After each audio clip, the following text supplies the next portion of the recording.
بسم اللہ الرحمن الرحیم۔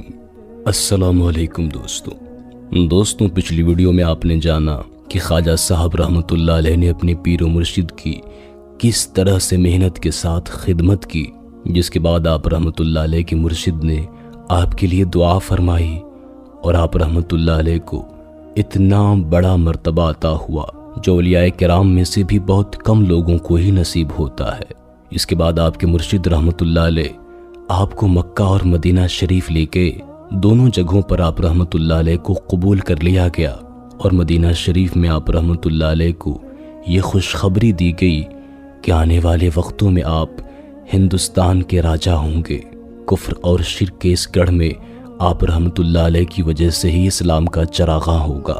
اگر آپ نے پارٹ 2 نہیں دیکھا ہے تو ڈسکرپشن میں اس کا لنک دے دیا جائے گا، یا پھر ہمارے چینل پر آپ جا کر دیکھ سکتے ہیں۔ اس ویڈیو میں ہم جانیں گے کہ مدینہ شریف سے ہوتے ہوئے کیسے آپ رحمۃ اللہ علیہ بغداد شریف جاتے ہیں، حضور غوث پاک رحمۃ اللہ علیہ سے ملاقات ہوتی ہے، اور پھر وہاں کیا کرشمہ ہوتا ہے۔ یہ تمام واقعات بے حد دلچسپ ہیں، تو ثواب کی نیت سے اس ویڈیو کو آخر تک ضرور دیکھیے گا۔ خواجہ صاحب اپنے پیر و مرشد خواجہ عثمان ہارونی رحمۃ اللہ علیہ کے دست حق پر بیعت کرنے کے بعد بہت لمبے عرصے تک شدید عبادتیں کرتے رہے۔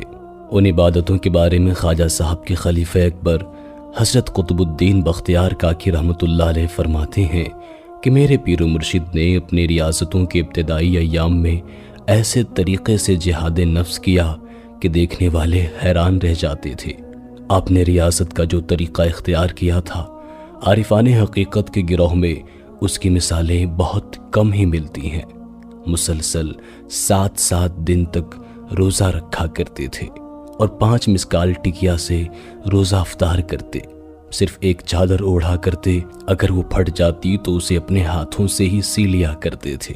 عبادتوں اور مجاہدوں کی منزل سے گزرنے کے بعد خواجہ معین الدین چشتی رحمۃ اللہ علیہ نے پیر و مرشد کی اجازت سے دوبارہ سفر شروع کیا۔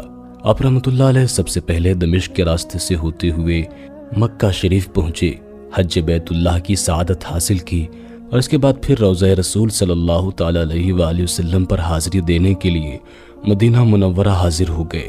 مدینہ منورہ کے بعد اولیاء کرام اور مشائخ اعظام کی زیارت کے لیے کئی ملکوں کا سفر کیا، جن میں سب سے اہم سفر بغداد شریف کا تھا۔ بغداد شریف کے سفر کے دوران خواجہ معین الدین چشتی رحمۃ اللہ علیہ کی ملاقات حضرت شیخ نجم الدین کبریٰ رحمۃ اللہ علیہ سے ہوئی۔ 2.5 مہینے تک حضرت شیخ نجم الدین کبریٰ رحمۃ اللہ علیہ کی خدمت میں حاضر رہے اور ایک عظیم جانباز صوفی کی صحبتوں سے فیضیاب ہوتے رہے۔ اس کے بعد حضرت خواجہ غریب نواز رحمۃ اللہ علیہ بغداد شریف تشریف لے گئے اور حضرت شیخ عبد القادر جیلانی رحمۃ اللہ علیہ کی خدمت میں حاضر ہوئے۔ حضور غوث اعظم سرکار رحمۃ اللہ علیہ حضرت خواجہ معین الدین چشتی رحمۃ اللہ علیہ کے ساتھ نہایت عزت و احترام سے پیش آئے اور بڑی محبت سے اپنا مہمان بنا لیا۔ اس زمانے میں ایک عجیب و غریب واقعہ پیش آیا۔ ایک دن حضرت خواجہ معین الدین چشتی رحمۃ اللہ علیہ اداس بیٹھے تھے۔ حضرت شیخ عبد القادر جیلانی رحمۃ اللہ علیہ کے مریدوں نے اس بات کو شدت سے محسوس کیا اور تمام صورتحال اپنے مرشد کے گوش گزار کر دی۔ جواب میں غوث اعظم سرکار رحمۃ اللہ علیہ نے فرمایا، مجھے خواجہ معین الدین چشتی رحمۃ اللہ علیہ کی اداسی کا سبب پتہ ہے۔ بے شک تم لوگ ان کا جسم دیکھ رہے ہو، مگر خواجہ صاحب رحمۃ اللہ علیہ کی روح بھوکی ہے۔ جب تک انہیں روحانی غذا نہیں ملے گی اس وقت تک وہ اسی طرح غمگین رہیں گے۔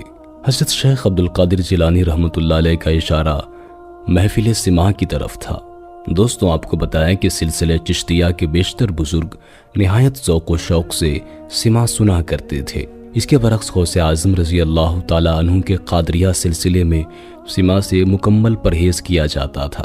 بڑی عجیب صورتحال تھی، لیکن حضرت غوث اعظم سرکار رحمۃ اللہ علیہ نے صرف خواجہ صاحب کی خاطر محفل سماع آراستہ کرنے کا حکم دے دیا۔ بغداد کے انتہائی متقی اور پرہیزگار لوگوں میں سے ایسے افراد کا انتخاب کیا گیا جن کی آواز نہایت خوبصورت تھی۔ پھر ایک الگ مکان کا انتظام کیا گیا جس میں یہ محفل سماع منعقد ہونے والی تھی۔ اس کے بعد حضور غوث اعظم رحمۃ اللہ علیہ نے حاضرین محفل سے فرمایا، اگر کوئی اور شخص بھی سماع کی خواہش رکھتا ہو تو اسے بھی خبر کر دی جائے۔ یہ کہہ کر آپ رحمۃ اللہ علیہ اپنے مریدوں کے ساتھ خانقاہ میں تشریف لے گئے۔ ایک طرف حضرت شیخ عبد القادر جیلانی رحمۃ اللہ علیہ درس دے رہے تھے اور دوسری طرف حضور خواجہ غریب نواز رحمۃ اللہ علیہ کی محفل سماع جاری تھی۔ سبق پڑھاتے پڑھاتے اچانک حضور غوث اعظم رحمۃ اللہ علیہ خاموش ہو گئے۔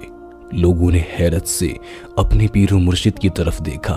کچھ لمحوں کی خاموشی کے بعد حضرت شیخ عبد القادر جیلانی رحمۃ اللہ علیہ نے قریب رکھی ہوئی اپنی لاٹھی اٹھائی اور اس طرح زمین پر ٹیک دیا جیسے آپ کسی چیز کو زمین میں گاڑ رہے ہوں۔ پوری محفل پر گہری خاموشی چھا گئی۔ محفل میں حاضر لوگوں نے اپنی زندگی میں پہلی بار حضرت غوث اعظم رحمۃ اللہ علیہ کو اس حالت میں دیکھا تھا۔ جیسے جیسے وقت گزرتا جا رہا تھا، حضرت شیخ عبد القادر جیلانی رحمۃ اللہ علیہ کے چہرے کی رنگت بدلتی جا رہی تھی۔ دیکھنے والے دیکھ رہے تھے کہ حضرت غوث اعظم رحمۃ اللہ علیہ مسلسل اپنی لاٹھی پر دباؤ ڈال رہے تھے۔ ہر ذہن پریشان تھا اور ہر آنکھ حیران تھی، یہاں تک کہ غوث اعظم سرکار رحمۃ اللہ علیہ کا چہرہ مبارک پوری طرح سے لال ہو گیا۔ سب لوگ کانپنے لگے۔ حضرت شیخ عبد القادر جیلانی رحمۃ اللہ علیہ پر بہت دیر تک یہی کیفیت جاری رہی۔ پھر دھیرے دھیرے آپ رحمۃ اللہ علیہ معمول پر آ گئے۔ حضرت غوث پاک رحمۃ اللہ علیہ نے اپنی لاٹھی ایک طرف رکھ دیا اور لوگوں سے مخاطب ہو کر فرمایا، خواجہ معین الدین چشتی حالت وجد میں چلے گئے تھے۔ اس جانباز عاشق کو روکنا بے حد مشکل تھا۔ اگر میں مداخلت نہ کرتا اور ان کے جذب کی یہی کیفیت برقرار رہتی تو اس بات کا خطرہ تھا کہ آج بغداد کی زمین ہی الٹ جاتی۔ دوستوں، بغداد میں قیام کے دوران حضرت شیخ عبد القادر جیلانی رحمۃ اللہ علیہ نے خواجہ معین الدین چشتی رحمۃ اللہ علیہ کو اپنے خرقے سے نوازا تھا۔ حضرت خواجہ معین الدین چشتی رحمۃ اللہ علیہ نے اندازاً 553 ہجری میں علم حاصل کرنے کے لیے لمبا سفر اختیار فرمایا تھا۔ اس وقت آپ کی عمر مبارک 17 سال تھی اور حضرت غوث اعظم رضی اللہ تعالی عنہ نے 561 ہجری میں وفات پائی۔ اس طرح اگر مہینے اور سال کا حساب لگایا جائے تو حضور غوث اعظم رضی اللہ تعالی عنہ کے وصال کے وقت حضرت خواجہ صاحب رحمۃ اللہ علیہ کی عمر 25 سال تھی۔ اس طرح یہ بات ثابت ہو جاتی ہے کہ حضرت خواجہ معین الدین چشتی رحمۃ اللہ علیہ نے صرف 7 سال کے مختصر عرصے میں ہی تمام مذہبی اور دینی علوم میں مہارت حاصل کر لی تھی۔ یہ قدرت خداوندی کا ایک کرشمہ تھا اور اس مرد مومن کی تربیت کا اہتمام تھا جسے آنے والے وقتوں میں ہندوستان کی سلطانی کے عہدے پر فائز کیا جانے والا تھا۔ بغداد کے بعد خواجہ معین الدین چشتی رحمۃ اللہ علیہ تبریز تشریف لے گئے۔ ان دنوں وہاں مشہور بزرگ خواجہ ابو سعید تبریزی قیام فرما تھے۔ شیخ ابو سعید تبریزی رحمۃ اللہ علیہ بڑے پائے کے بزرگ تھے۔ ان کے فیوز و برکات کا یہ عالم تھا کہ ان کے ہزاروں مرید تھے، مگر 70 مرید ایسے تھے جن میں سے ہر ایک کو ولایت کا درجہ حاصل تھا۔ ان مریدوں میں حضرت شیخ جلال الدین تبریزی رحمۃ اللہ علیہ بھی شامل تھے، جنہیں شاید ہی کوئی شخص نہیں جانتا ہوگا۔ خواجہ معین الدین چشتی رحمۃ اللہ علیہ نے حضرت شیخ ابو سعید تبریزی رحمۃ اللہ علیہ کی خدمت میں بہت کم وقت گزارا، مگر چند دنوں کی یہ صحبت بھی اپنی تاثیر میں اکثیر کا درجہ رکھتی تھی۔ خواجہ معین الدین چشتی رحمۃ اللہ علیہ تبریز سے اصفہان تشریف لے آئے۔ وہاں اس وقت مشہور بزرگ حضرت شیخ محمود اصفہانی رحمۃ اللہ علیہ موجود تھے۔ خواجہ صاحب کچھ دنوں تک حضرت شیخ محمود کی صحبتوں سے فیضیاب ہوتے رہے۔ انہی دنوں میں آپ نے ایک نوعمر لڑکے کو دیکھا جو درویشوں سے نہایت عقیدت رکھتا تھا۔ حضرت خواجہ معین الدین چشتی رحمۃ اللہ علیہ کی آمد سے پہلے وہ لڑکا حضرت شیخ محمود اصفہانی رحمۃ اللہ علیہ کی ذات سے بہت زیادہ متاثر تھا۔ اس کی خواہش تھی کہ وہ حضرت شیخ محمود اصفہانی رحمۃ اللہ علیہ کے حلقہ ارادت میں شامل ہو جائے، مگر جب اس نے حضرت خواجہ معین الدین چشتی رحمۃ اللہ علیہ کو دیکھا تو اس نے اپنا ارادہ بدل لیا، یہاں تک کہ جب آپ اصفہان سے رخصت ہوئے تو وہ بھی آپ کے ساتھ ساتھ ہو لیا۔ خواجہ معین الدین چشتی رحمۃ اللہ علیہ نے ایک دن لڑکے سے پوچھا، صاحبزادے آخر تمہیں کس چیز کی تلاش ہے؟ لڑکے نے عرض کیا، میں آپ کے ساتھ کے سوا کچھ بھی نہیں چاہتا۔ خواجہ غریب نواز رحمۃ اللہ علیہ نے اس لڑکے کو ٹالنے کے لیے فرمایا، میں تو خود فقیروں کا خدمت گزار ہوں، تمہیں بھلا میں کیا دے سکتا ہوں؟ اس لڑکے نے عقیدت مندانہ لہجے میں کہا، کچھ بھی صحیح مگر مجھے اپنی خدمت کا موقع دے دیجیے، جس کو جو من میں آئے جو کہتا رہے یہ اللہ جانے مگر میرے شیخ تو آپ ہیں۔